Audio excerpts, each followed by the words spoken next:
301 stranded Nigerians in northeastern Ukrainian city of Sumy back in the country. President Muhammadu Buhari cautions APC leaders and members on in-house rancor. Africa's largest maize pyramid set to be unveiled in Kaduna State.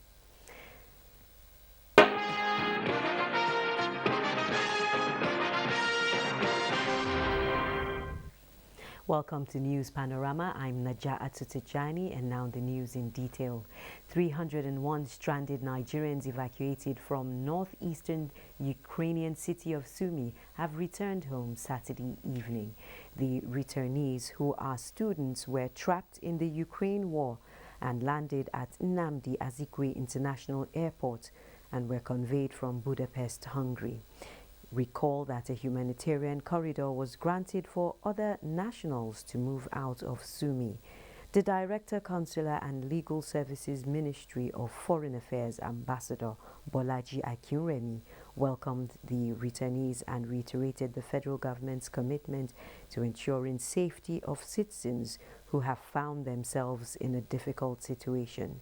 This is the sixth flight chartered by the federal government in the evacuation exercise mission for those stranded Nigerians as a result of conflict in Ukraine.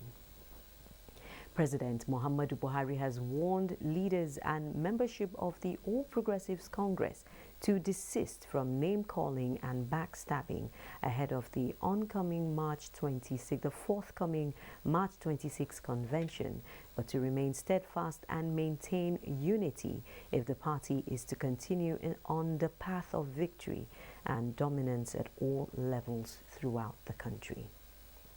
Statement by the Senior Special Assistant to the President on Media and Publicity, Garba Shehu, says the President asked the members to look at the once powerful main opposition, People's Democratic Party (PDP), now enfeebled and adrift, and learn lessons in disunity, management and corruption. The statement added that as the country prepares for the long run-up to the 2023 presidential election, we all expect a robust debate on the issues that matter, and what is going in the APC should be a reflection of this, not the infighting we are seeing. There must be no more distractions ahead of the convention to choose new leaders.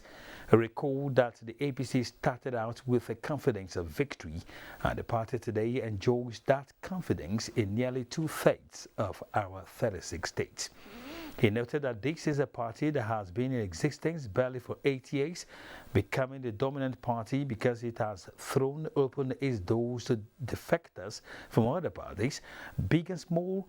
The party, he went on to note, is proud of the fact that in its short period of existence, it has won 2 general elections decisively, and despite losing a few states in 2019, it steadfastly expanded its pan-Nigerian outlook with significant defections of the opposition governors and parliamentarians into its fold. It further added that when precisely the party's convention is held and who is the party's chairman is hardly a matter for the average voter. Vastly more important is who convention delegates will elect as the party's flag bearer in the coming weeks to take forward the party's platform to the people in the general election in February next year. It is therefore important for the media to put such matters into perspective. No one is debating policy differences here. That is for the general election. None of the declared aspirants and any of those that may step forward will change because of who may be in the party in the chairman's seat. It is essentially the same party. He added that, of course, the media are welcome to comment on the content of the character of the potential APC candidate, discuss their suitability for leadership, scrutinize their offer to the membership. Meanwhile, the People's Democratic Party has enjoined the youth to use technology to mobilize more people for the party in its quest for electoral victory in the 2023 general elections. This was at the party's National Youth Conference in Abuja. Timothy Yusuf reports. The conference has in attendance PDP National Youth Leader, zonal and state leaders, including the Federal Capital Territory. The conference is examining the role of the youth as critical partners in the electoral processes. The need to leverage on technology to mobilize for future elections formed a key part of the address delivered by the representative of the party's national chairman. Yours is to mobilize. We have hope in you, and it is in you we feel this change will come. We shall encourage those without permanent voters card to quickly visit INEC registration centers nearest to them to get registered. Former President of the Senate, Dr. Bukola Saraki, highlighted the importance of the youth to national development. Let us marshal out our strategy for victory. We are ready now to act. Other speakers reiterated the resolve of the party's National Working Committee to ensuring that the youth form a critical mass in a government driven by the PDP. Timothy Yusuf, NTA News. Breaking the walls of partition of ethnic, religious and political divide among youth for a sustainable future for the country has resonated at the official launch of the We Together South-South Convention in Uyo. Correspondent Oku Ekpeyon reports.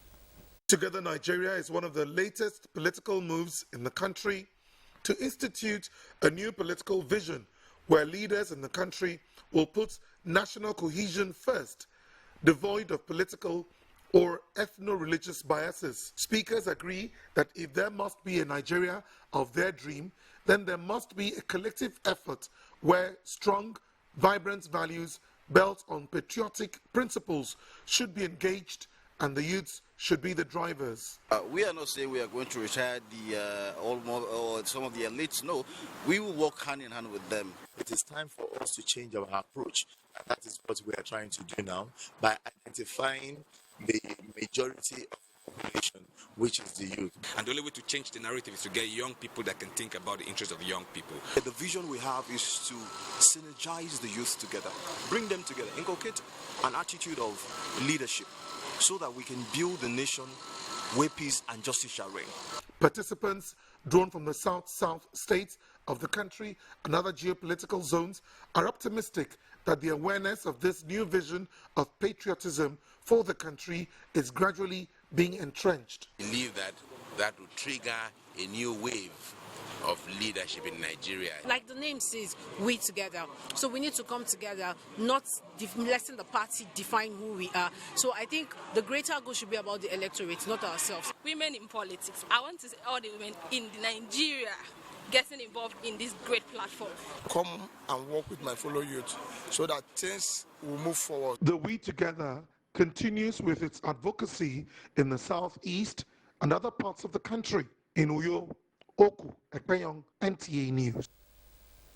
The Southeast Zone of the Nigeria Association of Women Journalists, NAWOJ, has commended the federal government for keeping its promise of completing the second Niger Bridge within ample time. The Vice President of the zone, Stella Ibuka, made the commendation when she led the female journalists on a site tour of the project, which is nearing completion. Umo Basiedet reports. The 11.9 kilometer second Niger Bridge project is one which, when completed, will leave smiles on the faces of motorists and commuters, as the usual traffic gridlock often experienced within the area would become a thing of the past. Vice President of NAWOJ Zone C, Stella Ibuka, who led the female journalists on the tour, harped on the immense benefits of the second Niger Bridge. Of course, we are very happy. You know, I've been hearing all the while. I've been hearing about the second Niger Bridge. But today, at least I'm stepping on it. At least to show that they've really actualized this, our dream. We're so happy. We thank the federal government for making our dream come true. Federal Controller of Works, Mr. Adeyemo Ajani, said the project is about 83% completed and would be inaugurated by President Buhari within the fourth quarter of the year. And I'm telling everybody coming for Christmas in December, it will be a free movement between Asaba and Abuja. The women of the pen profession were conducted around the project, which afforded them first-hand information. In Onitsha, Umo Basidate, NTA News. Similarly, motorists are commending the NNPC and its partners for the 24-hour services provided by designated petrol stations in collaboration with other stakeholders in Abuja and its environs. Lydia Sampson reports. Echuku Oraniku says it is a great relief knowing motorists can get petrol in any of the petrol stations that operate 24 hours at their convenience. His sentiments are shared by other motorists at the petrol stations visited. It's impactful in the sense that during the day it reduces the amount of queue you see on the road.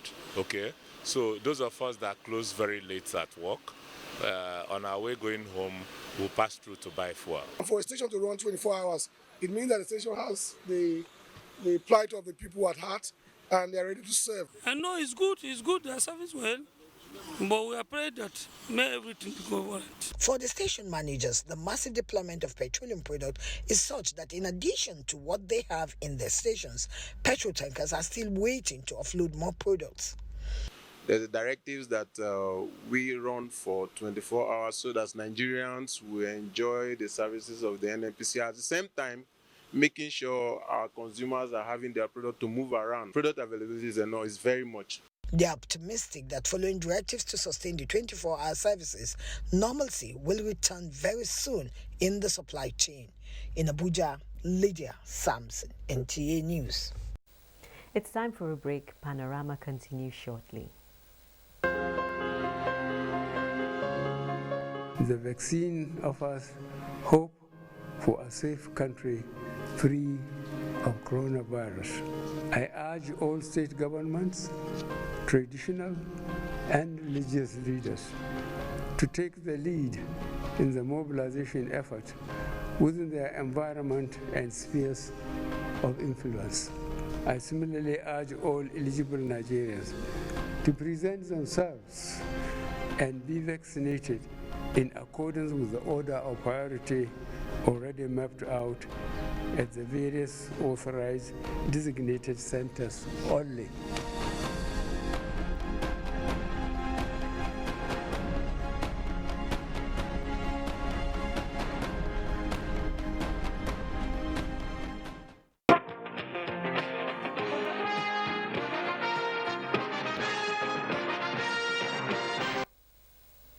All is now set for the unveiling of Africa's largest maize pyramids. Kaduna State, being Nigeria's largest producer of the commodity, is hosting the pyramids. Musa Aliu reports. Thousands of bags of maize were used to establish 21 pyramids of various sizes. The smallest consists about 40,000 bags of maize, each weighing 110 kilograms. The pyramids are expected to be unveiled by President Muhammadu Buhari on the 22nd of this month. Farmers have never got it right in Nigeria than now. The farmers at the grassroots are happy. The loans are getting to them, and this is the result for everyone to see in Nigeria. And here is a group of commodity associations on tour of the site before the inauguration day.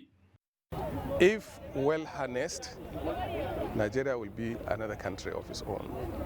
It will improve the living standard of the citizenry, improve the economy, improve every aspect of life in Nigeria. That is the general perspective of agriculture. Bello Anurfuntua said after the inauguration, the maize will be handed over to the Central Bank of Nigeria as a loan recovery program of the anchor brewers. Is to provide enough food security in the country. If we are satisfied with what we have, then from there we can now export. So therefore now whatever we produce is better to leave it at home so that our people will be self-sufficient in terms of maize or in terms of food security. Yeah, we ensure that the farmers are being guided properly, especially when it comes to farming, using the best agricultural practices when it comes to farming, from sowing to harvest. Nigeria remains the largest producer of maize in Africa, with output of more than 20 million tons annually, while the yearly national demand of the grain was put at 17 million tons as at the end of 2021. From Kaduna, Musa Aliyu, NTA News. The Nigerian Meteorological Agency NIMET predicted the onset of rainfall in April this year, with the central states beginning the month of May and June, July for northern states. But it's barely 2 weeks into the month of March and the rains have begun. What are the implications of the early drops for Nigerians, particularly farmers? Charles Alpha tells us. After the drought comes the rains, and the thirst in the ground is satisfied once again. And then farming activities will begin. This is the most anticipated period in the life of an average farmer. Earliest onset of the planting season of 2022 was expected around 28th of last month. Farmers, because of these predictions, were advised to commence planting, and that in the coastal states like Akwa Ibom, Bayelsa, Cross River, Delta, Edo and Lagos, Ogun, Ondo and River States, dry spells were predicted could set in from May to August with different levels of severity. But barely 3 weeks into March and the rains are here. The residents here have been going through a lot of hell. It's been very, very hot, and you can't tell me that you have a nice sleep because of the peculiar nature of the weather. And so the rains that we have seen in the recent past, including overnight, it's a welcome development. What could this mean with the rains coming a little earlier than expected for farmers? If a farmer plants early and there's no surplus of rain, he may have to replant twice, which is another expense, which is likely to be a loss.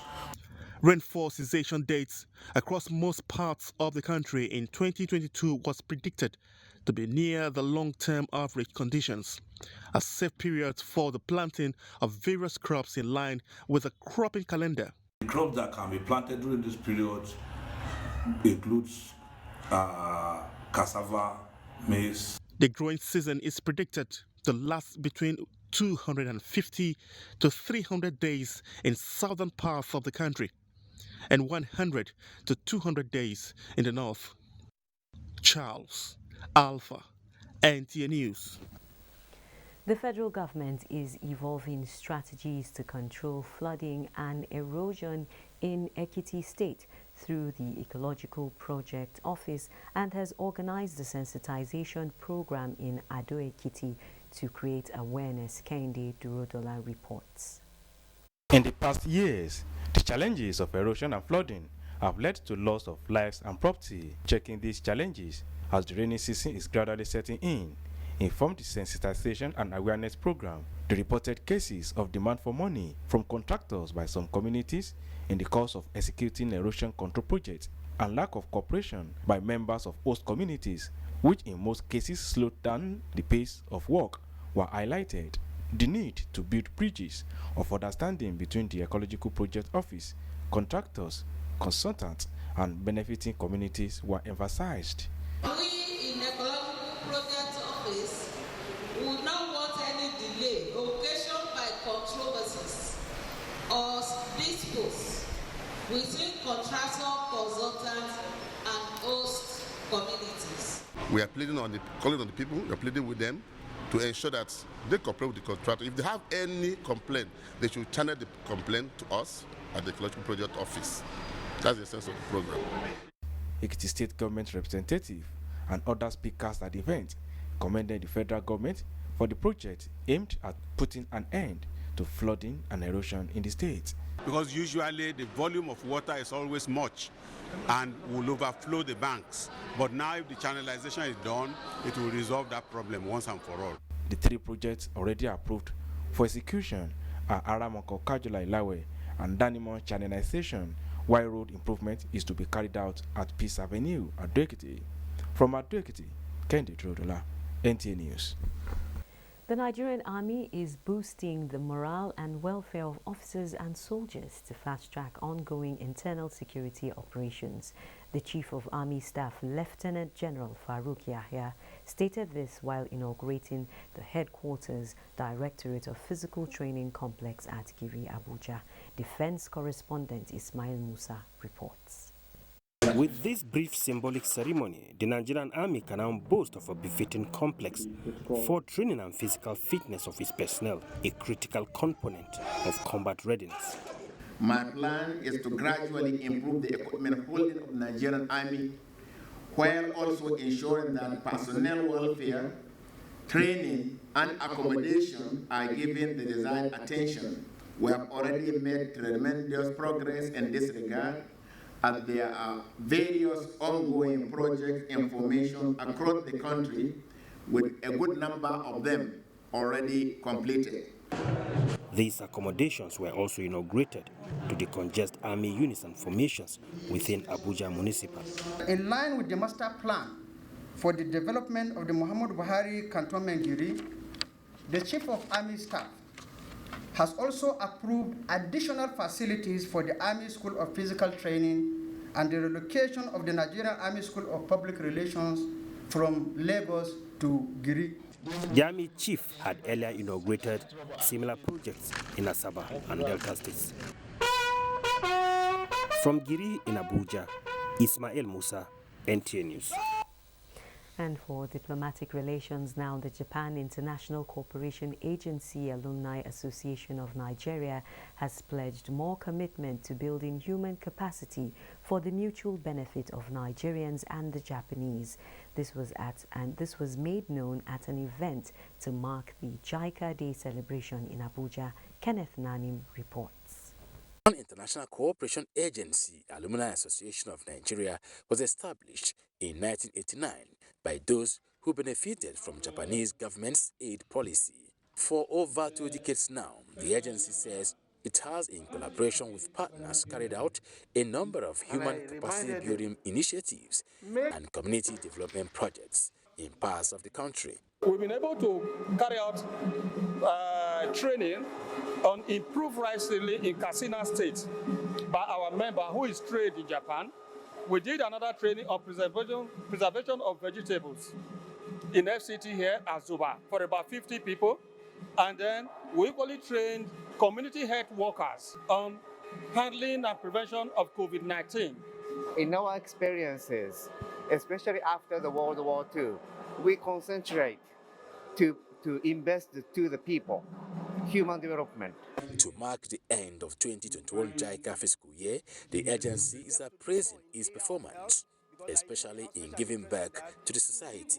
Margaret Oladoja, a beneficiary of the JICA Agri-Processing Technique Program, is now mentoring other women in preservation of tomatoes. Since I came personally, I've trained more than 800 women, and I intend to do more.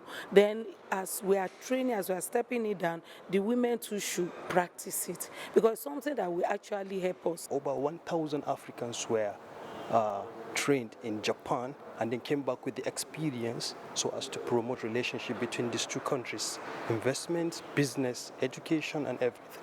For the members, the day highlights areas of cultural integration and mutual benefits, as well as other bilateral cooperation amongst the two countries. Kenneth Nanim, NTA News. Up next is Sports Update.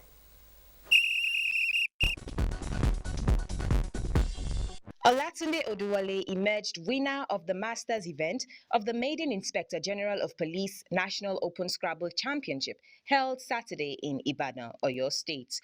Oduwole, who came second at the Kano National Open, won 8 games with plus 517 cumulative points to emerge this year's winner. President of Nigeria Scrabble Federation, Toke Aka, won the veteran category of the championship. In the meantime, a two-day capacity building to improve tactical and managerial abilities of Nigerian handball coaches held in Abuja, with over 35 participants tutored by experts in diverse fields, identifying discipline, professionalism, and principles as fundamentals of success. The theme for the seminar is Coaches as Catalyst to Podium Finish, as there was presentation of awards to outstanding individuals for their contribution to the development of handball in Nigeria. Because there's no athlete that can perform optimally on our own without the input of the coach. This seminar came at the right time for us to know and to test the knowledge and assimilation and credibility of our coaches. March Day 18 of the Nigeria Professional Football League NPFL fixtures billed to go down later today will see Kwara United take on Heartland FC at the Kwara State Stadium. Nasarawa United hope to go past their last defeat as they face struggling MFM at Lafia Township Stadium. 15th place Lobby Stars have a date with 17th place Abia Warriors, while Dakada meets Sunshine Stars at Akure Township Stadium. Table toppers Rivers United go away to Gombe United. With sports update, Cynthia Ogun, NTA News. Sports update concludes News Panorama. Do remember to be a star by joining the NTA in the fight against rape and rapists. Do have a good afternoon.